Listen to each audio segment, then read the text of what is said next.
ये कौन है? आपकी और चक्की लगाकर अपने तन की सुध भूल गए हैं। भगवान उठे और जल्दी से जाकर के ना हाथ को ठीक किया, आग जो लगी थी उसको स्पर्श जैसे अरे भगवान ने कहा ये तो शिव जी की कृपा है, नहीं यहाँ पर सामान्य पुरुष का प्रवेश नहीं होता, अब आपकी व्यवस्था वहीं पर एक बिहारी जी का सुंदर मंदिर जहाँ पर लोग उनको बहुत मानते थे भगवान को, नरसिंह जी की व्यवस्था वहीं पर कर दी। इसी बीच में देखिए जिस बेटी का विवाह किया था उसकी बेटी बड़ी हो गई विवाह, अब समय आ गया भात भरने का, सबसे गुहार लगाई नरसिंह जी, लेकिन किसी ने 2 रुपये। रामा के जो ससुर थे उन्होंने अपने बेटे से कहा कि बेटा आजकल जो तुम्हारा ससुर है ना वो भिखारी हो गया, अगर हम भात की पत्रिका उसे न भेजें तो कैसा रहे, क्योंकि वो आएगा तो भेजेंगे। बेटे ने कहा पिताजी ये सही है, हमारे पास कमी किस बात है, लेकिन अगर बेटा नहीं भेजेंगे तो क्या बोलेगा कि आप पत्रिका तो भेज दें, हम आए ना आए। हमारे पंडित जी को बुला करके रामा के ससुर ने पत्रिका लिखवानी चाहिए, आंगन में दीप जलाया, जो पत्रिका लिखना आरंभ की, भात की पत्रिका, इतने किलो सोने का आभूषण, इतने किलो चांदी के, ऐसा लग रहा है जैसे कुबेर का खजाना आने वाला। और देखिए बेटी रामा की स्थिति क्या हो, ससुर को रोक नहीं सकती, पंडित जी को टोक नहीं सकती और पति को बोल नहीं सकती। द्वार को खटखटाया धीरे से कि पति मेरी ओर देख ले तो इशारे से दे। ये जो पत्रिका लिखी जा रही है, इस पत्रिका को हमारे पिता पूरा पढ़ भी न पाएंगे और उनकी मृत्यु। एक गरीब पिता क्या कह सकते। पति ने जैसे ही देखा सहा की पत्नी अंदर जैसे ही पति गया, आकर बंद करके रामा ने अपनी साड़ी बिछा दी और एक निवेदन किया, हमारे पिता की जान इसमें डाला, क्योंकि जो ये पत्रिका लिखी जा रही है आज के, इसको हमारे पिता पढ़ भी न पाए बोलते हैं, आपको क्या और हमारे पास जितनी संपत्ति है वो हम सब देने के लिए तैयार है, हमारा सोना ले लीजिए, चांदी ले लीजिए, सब कुछ भेजिए, हम एक साल में आपके यहाँ बर्तन लगे। क्योंकि कोई भी बेटी सब कुछ तो सहन कर लेती है, लेकिन अगर कोई उसके पिता का अपमान किया सहन, सब कुछ सहन करने में समर्थ है, लेकिन कोई पिता का अपमान करके उस बेटी से नौकरानी बनकर रह लेंगे, बड़ा सब कुछ देते, मायका माँ से नहीं पिता से। जिसमें वो पिता नहीं रह जाता, उसमें बेटी उसी देहरी पे आके जो दहाड़ लगा के रहती है, तो समझ जाती है आज से इस घर से हमारा संबंध। विधाता ने इतना पवित्र रिश्ता बनाया है बेटी और बाप, शायद इससे पवित्र कोई रिश्ता नहीं।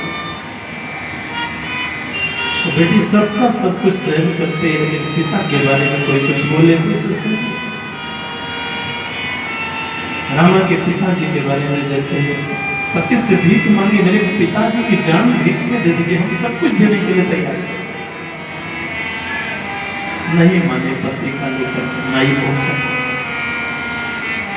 पूछने लगा नरसिंह का घर कोई नहीं बताया। भगवान नारायण बूढ़े ब्राह्मण का रूप धारण करके सामने आए, भैया दूसरे गांव से आए, किसके यहाँ? नरसिंह सेठ के। बोले नरसिंह सेठ नहीं रह गए, आजकल वो भगत हो उस मंदिर में। नरसिंह जी मंदिर में भजन कर रहे थे, नाई पहुंचा, पत्रिका दिया, आपकी बेटी। नरसिंह जी ने पत्रिका को खोल कर देखा, दिलीप ठाकुर जी के पास किया, आप सामने आज एकादशी का दिन। नरसिंह जी के पास सेवा के लिए तो कुछ है ही नहीं, क्या कहना। तो कहा कि चौधरी साहब आज एकादशी तो आपका भी व्रत हो। अब वो बेचारा नाई ना तो नाम कहीं पता है ना ना क्या चाहता। कोई बात नहीं, आप बैठिए, हम व्यवस्था। नरसिंह जी के किसान मित्र थे, उसी के खेत में जा करके बथुआ को लेकर आए। और उन्हीं को पत्नी को कहा देवी से सिद्ध कर देना एक कार्य किया। और इधर भगवान मुनि का वेश धारण करके 56 भोग की थाली लिया। नाई सो रहा, चौधरी जी उठिए उठिए, ये भोजन पाई। 56 भोग की थाली का जो प्रसाद था, जीवन में पहली बार नाई ने हमसे प्रसाद पाया, नर्वस हो गया और 5 सोने के सिक्के विदाई लगे। और चौधरी साहब एक बात अगर आपको अनुचित न लगे तो बोलो क्या? बोले हमारे यहाँ बल्लभगढ़ की सेवा चलती है तो रसोई से जो थाली बाहर आ जाती है ना वो अंदर नहीं जाती, तो अगर कोई कष्ट ना हो तो थाली रखो। सोने की थाली कौन छोड़ेगा? भोजन किया, आराम कर रहा है, भगवान चले गए। भगवान ने नाई से कहा कि हम लोग समय से भात भरने आ जाएंगे। नरसिंह जी ने कहा है क्या बता। 1 घंटे के बाद बथुआ पकाकर कटोरी में लेकर पहुंचे। अरे चौधरी साहब उठिए उठिए उठिए। चौधरी साहब तो खाए पिए। नरसिंह जी को लग रहा है कि बेचारे गुस्सा हो गए, क्या ही करेंगे, अरे देर हो गई। नाई कहता नहीं भोजन हो गया, आपका मुझे में लेकर आए। ये नरसिंह जी का सम्मान नहीं, नरसिंह जी ने तप किया है, त्याग किया है, उसकी भैया चला नहीं। आज भात की वो तिथि आई, संत महात्माओं ने कहा भैया बेटे क्या भात में बच्चा। नरसिंह जी ने कहा कैसे चलूं, कोई साधन नहीं। बोले आपके इतने जागीरदार लोग। नरसिंह जी उसी किसान के यहाँ पहुंचे। भैया आज बेटे के यहाँ भात था, गाड़ी भर ले जाइए आप ही कर। ऐसी गाड़ी दिया कि जिसमें ज़्यादा भार रख दीजिए तो किसी लायक न रह जाए। और बैल कैसे दिया, जो खड़े हो जाते थे तो बैठ नहीं पाते थे, बैठ जाते थे।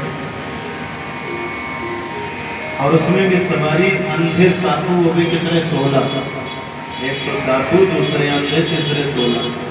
और दिखता होता तो शायद बैठ भी न पाते।